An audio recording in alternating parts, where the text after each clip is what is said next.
everyone, welcome to another video. Has your credit card become a debt trap? Has that little rectangular piece of plastic become a burden and a heavy weight on you? In today's video, I'm going to be sharing a few tips about how to use your credit card well, how to leverage what a credit card really offers, and we're going to really be talking about how it works. Because once we understand how something works, then we know how best to use it to our advantage. Stick around, we're going to get into it. Learning is the key to successful investing, and who doesn't want to invest in some way? Here at L.E.A.R.N Invest, we focus on financial education, all with the aim of sharing our knowledge on personal finance, investing, and building wealth. We do this on the foundation of our faith in God. If a more holistic approach is what you need, check out our Grow Faith-based financial coaching program. Find out more about us at learngrowinvestclub.com and follow us on all social media platforms at Learn, Grow, Invest. Hi again. I'm Renee, co-founder of the Learn, Grow, Invest community, and I'm here today to talk to you about credit cards. So, first of all, what is a credit card, right? It's a payment card that allows us the convenience of utilizing a line of credit from an institution for our purchases. Now, I want you to note a couple things. I did say a line of credit.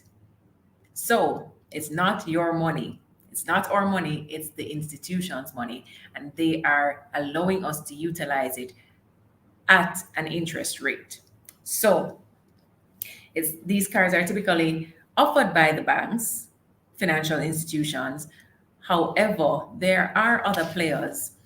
There is a payment processor involved, and there's also the branding company or the card scheme, the Visa, the MasterCard, Discover, etc. We know those names. They provide that framework for the cards to actually work. So I say that to say sometimes we may get a little frustrated at our financial institutions because something goes wrong with our card. But I want us to understand that it's not only the financial institution. They're the ones who interact with us, and they're the ones who disseminate information to us, etc. However, they're not the only players, and so things can go wrong at any of these steps. So how does it work? If you've never had a credit card before and you're wondering, how do you get it? Why do you even get it? Let's talk about the why.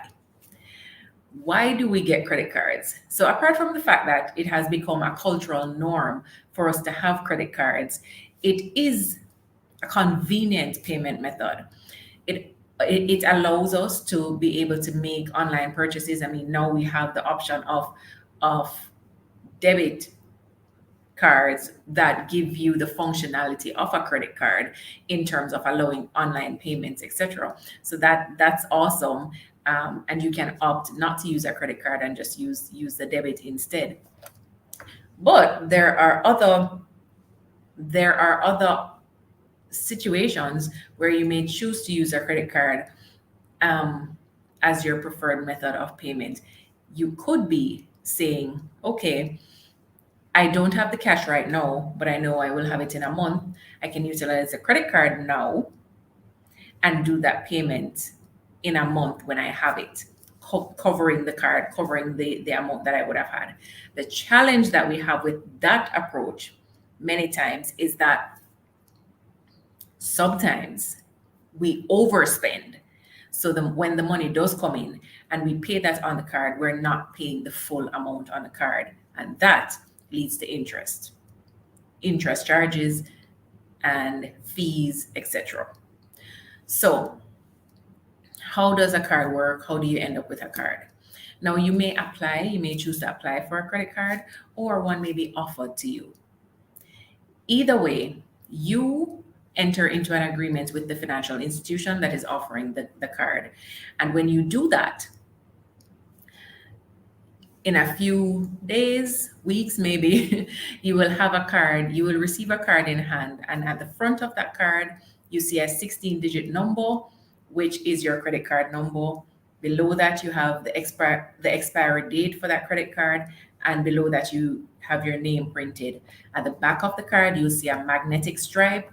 You'll see a signature line, as well as your CVV, which is your security code for your credit card. Along with that, you will see some information, useful information at the back of your credit card. You'll also know if you have the capability to tap to pay or insert to pay from, because there's an EMV chip, etc. So all of that is on that one little card. And that one little card gives you access to whatever credit limit was agreed or was extended to you by the financial institution. So when you have the card in hand, you are then required to activate that card. So again, this is another step that you have to take. And when you take this step, you are again saying, I agree to this obligation. I agree to the terms that have been laid out before me. And then once it's activated, you can start spending from that card. You are then required, your duty is then to repay what you have spent from that card. Good. Got it? Got it. Good. So, how to use the credit card well? Let's get into that. There are about 8 points that I have for you today, and we're going to start off by knowing your credit card agreement, understanding the terms. Now, there are the terms and conditions that come with your credit card, and oftentimes people ignore them because they're printed so fine, and you're like, who is going to read that? It's really not a big deal. I can manage it. It's fine. But I implore you, even if you choose not to read every single thing that is there are some things that you need to know. You need to know what are the interest rates. You need to know the due dates for your payments. You need to know what are the conditions under which fees are charged for your credit card. You must understand these things because they have a great impact on how you will utilize that card and how much you will have to spend to maintain that card. What are your annual fees? You must know that as well. Are there even annual fees? If there's a supplemental card, meaning a secondary card, someone else is given access to the same credit as you. Do you have that? How does it work in terms of the fees for that card? If you lose your card, what is the charge, etc. So there's a lot of information in those terms and conditions, and it helps you to understand how to better manage your card. What is your card cycle? How many days do you have per cycle? Is there a grace period for your interest, etc.? A lot to unpack from those terms and conditions. It's also imperative that you understand how to read your statement. Reading your credit card statement correctly can save you money, right? So you need to know, here are some terms, and I'm going to check my notes because I want you to get it, all of it, right? I want you to know, 1, what is your statement balance? Understand what that means. 2, what is your minimum payment due? 3, your payment due date. 4, your statement date. 5, your credit limit. 6, your available balance, and 7, your current balance. Now, there is something I definitely want to point out right here. When it is that you see a statement balance and your available balance and your current balance, those 3 things are going to be vital for you. Your statement balance is what you have used up to the point of the statement cutoff date. However, your available balance tells you what is left out of your overall credit limit that has been extended to you. Which means if you spend any money between the time that the statement was generated and the date that you are looking at your available balance, if you've spent anything from that card, then the amount that you have outstanding on the credit card as at that date is different. It's more than what you would have seen as your statement date. And understand this: if you only pay what is outstanding as at the statement date, or you pay the statement balance, then you are going to be charged some interest because you would not have paid off the card completely, right? Your aim should be to pay that card in full every single month and have a zero balance going from month to month. Why? Because interest is charged when you have a balance carrying from one month to the other. Insurance fees are charged when you have a balance carrying from one month to the other. So it's vital that you aim to have a zero balance carrying if it is that your goal is not to have your credit card spiraling, if your goal is not to have continuous fees and interest. Now, I don't know about you all, but for me, fees are infuriating. Like, if I can avoid them, if I can do without them, I'll do without them. So I encourage you to assess where you are, what your financial standing is, and what your own principles are when it comes to fees. Some persons are okay paying fees, but I'm not, and I don't encourage you to be okay with it either, because yes, sometimes it's unavoidable, but you're incurring additional costs when you don't have to. So if you can avoid it, avoid it. The second thing, and this comes back to fees as well, is to pay on time. When it is that you miss your payment date, miss your due date, then you're automatically incurring late fees. You're automatically incurring interest charges. You're automatically incurring insurance as well. So pay on time as as far as is possible. And when you're doing that, try to pay in full. Now, I explained about the zero balance and the carrying over from month to month, but also when it is that you're paying in full, why it is that you're paying in full, I want you to understand the minimum balance that is shown on that card is not adequate. It is not adequate for you to be able to actually get your credit card balance down. What the minimum balance does, it keeps you out of a default status. So your card will still be considered as paid, but you're also incurring so much interest every month. Your interest charge is likely going to be higher than your minimum balance. So the amount that you're paying, if you're only paying the minimum balance, that is not really making much of a dent in the debt that you have.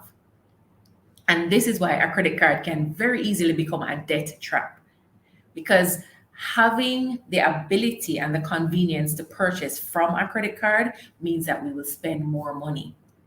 The research says that persons with credit cards spend 20% more money than persons without credit cards. And that takes me to my next point. Budget for your credit card as if you have cash.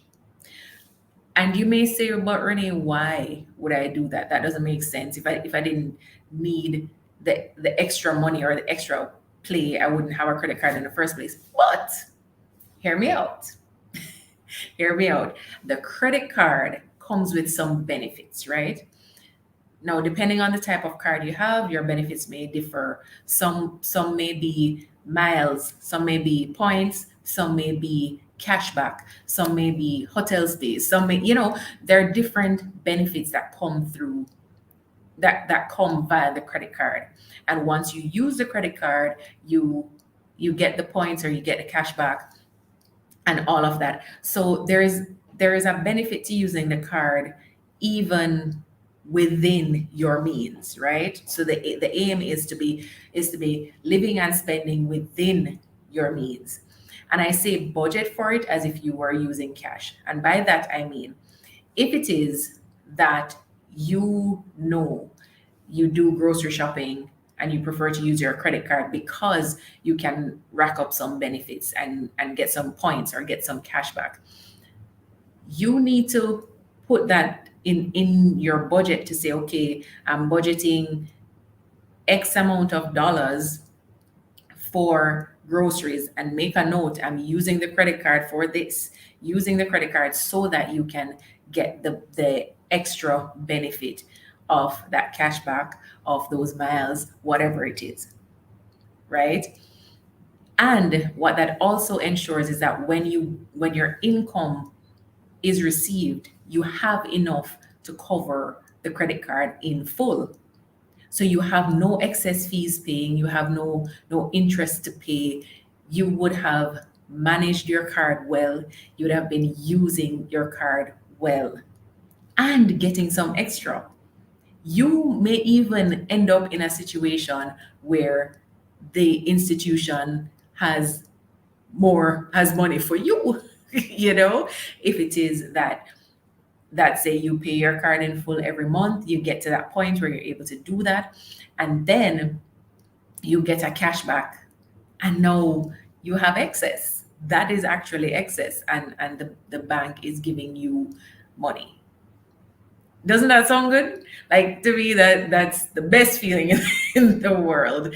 And maybe it is so for me because I'm coming from that cycle of debt, that cycle of maxing out the credit card and taking a loan to pay it and maxing it again and then having to pay it double time.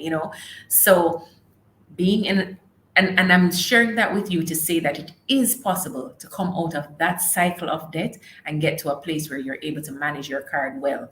Now, hear me and hear me well. If it is that you have not come to a place where you are confident that you can manage that expenditure with a credit card, then maybe you should not have a credit card.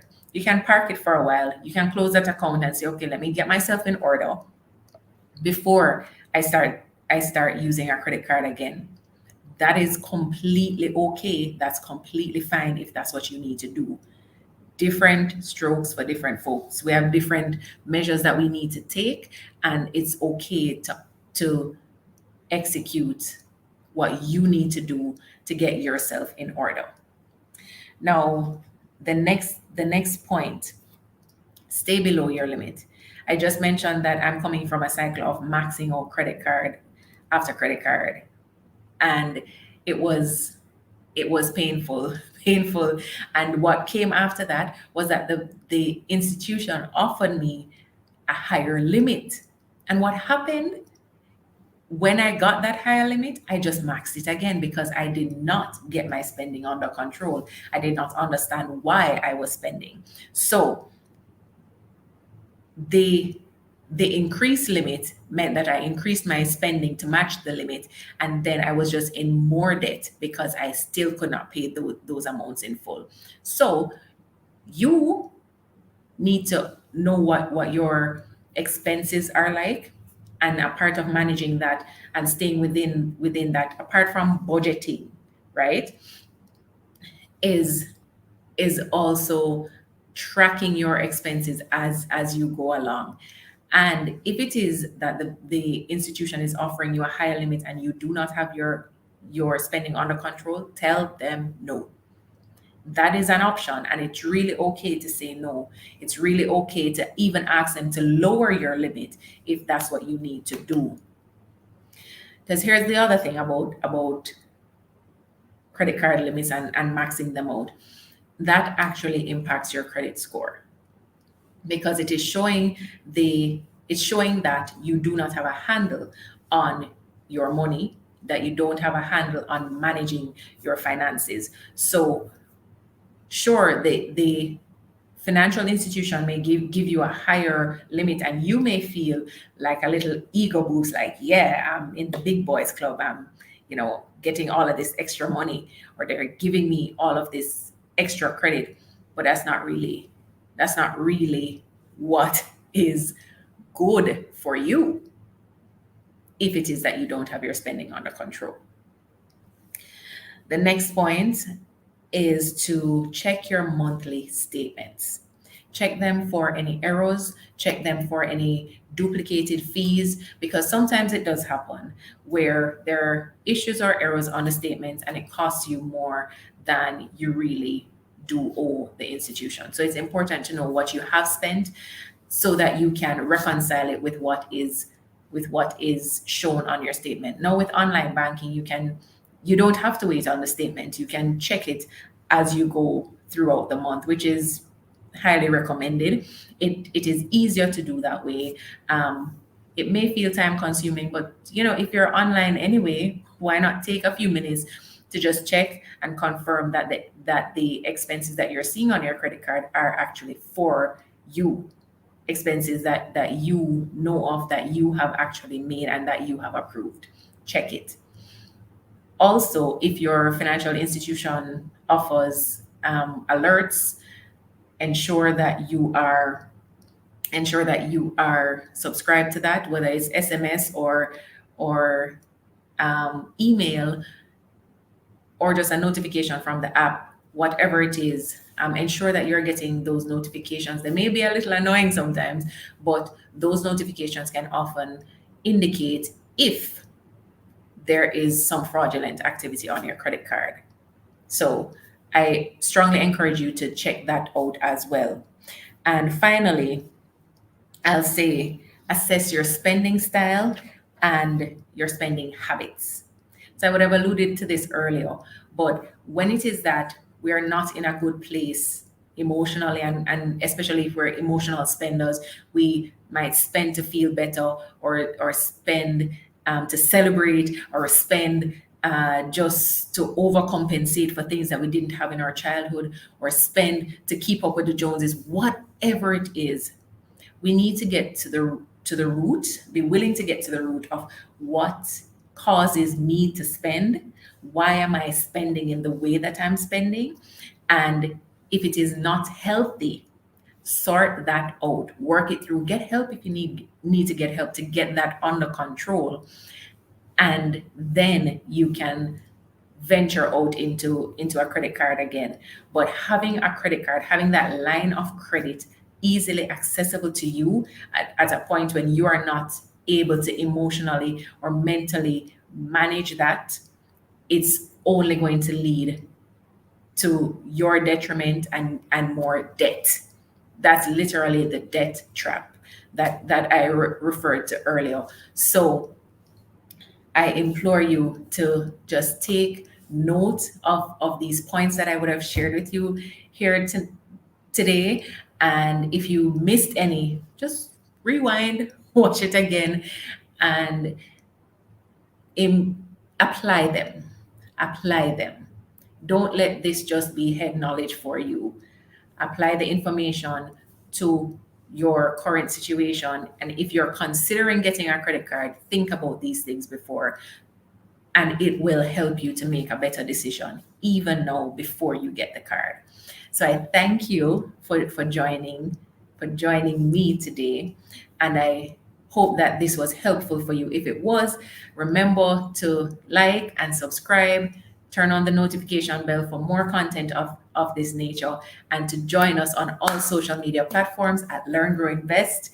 We will see you in the next one.